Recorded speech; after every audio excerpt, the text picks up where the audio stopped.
Okay, just before I wrap up this video, I just want to give you a few mixing tips relating to your studio monitors. It's absolutely vital to get used to your monitors and how they sound in your studio. To do this, put a kind of mixtape of songs together and play them through your monitors regularly so you can get used to their sound. But not just any old songs, the production quality of any songs on your mixtape should be top-notch, of at least CD quality, and not just a bunch of compressed MP3 files that you grabbed off your iPod, as these won't be accurate due to the compression algorithms of MP3 and how this compression discards certain frequencies from the music. MP3 files just don't have the fullness, clarity, or dynamic range of, say, a CD, which is 16-bit 44.1 kHz. Also, pick reference tracks that are in the style that you intend writing. If you write R&B music, the album After Hours by The Weeknd, for example, is an excellent quality production for mixed comparison purposes. But research high quality productions by top producers.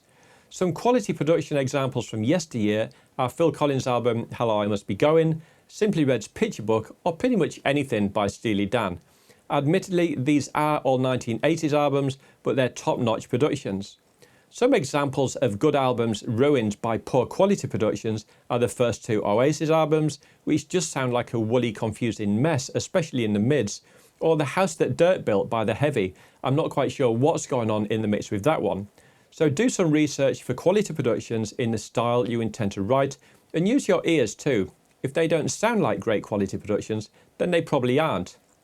By using a quality selection of tracks for reference purposes, you'll know exactly how a professionally produced song should sound on your system compared to your own mix. Set your computer up so that you can A/B switch between your own mix and any given reference track. Even top producers use this mix referencing technique to check certain aspects of any given mix, such as the airiness in the vocals, or to check if a snare drum is too far back in the mix, for example. Also, reference material is important for getting familiar with your room ambience and acoustics, because getting room acoustics right is one of the trickiest parts of setting up a home recording studio. And if it isn't quite perfect, at least you'll know how a commercial track should sound in that environment, and by using a reference track for comparison purposes, all should be good. It's also worth noting that although professional engineers will always tell you never to master your own tracks, these days most budget engineers do master their own tracks, and this is another reason for using reference tracks at various points during your mixing process, which includes compression and loudness processing. This mix referencing technique is by far the best way of closing the gap between amateur and professional productions, and it costs no money to do it. Mike Senior goes into this in more detail in his book Mixing Secrets for the Small Studio on page 64. Also, only ever mix at a volume where you can still have a conversation without shouting with the person sitting next to you. Just occasionally turning the volume up a little more to make sure that the vocals don't pop out too much and to assess the bottom end. And only ever do this for about 30 seconds or so at a time. Protecting your hearing is vital, and frankly, there's just no need to mix at high volume levels. It's also important to switch over to headphones when you're nearing the end of your mix to make sure everything sits well in the mix and sounds good there too.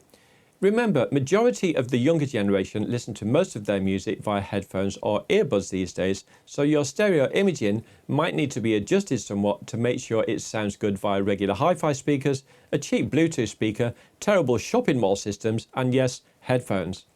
And finally, step out of the room and listen to your mix while standing out in the corridor to listen to how things sound when the music has to come through an open studio door and around a corner.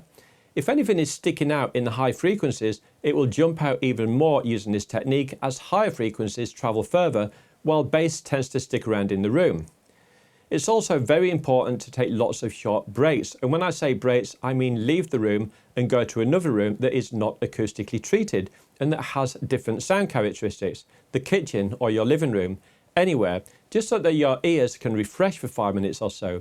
It's not uncommon to hear stories of people that spend hours upon hours mixing, only to come back to it the next morning to discover that their mix was absolutely crap.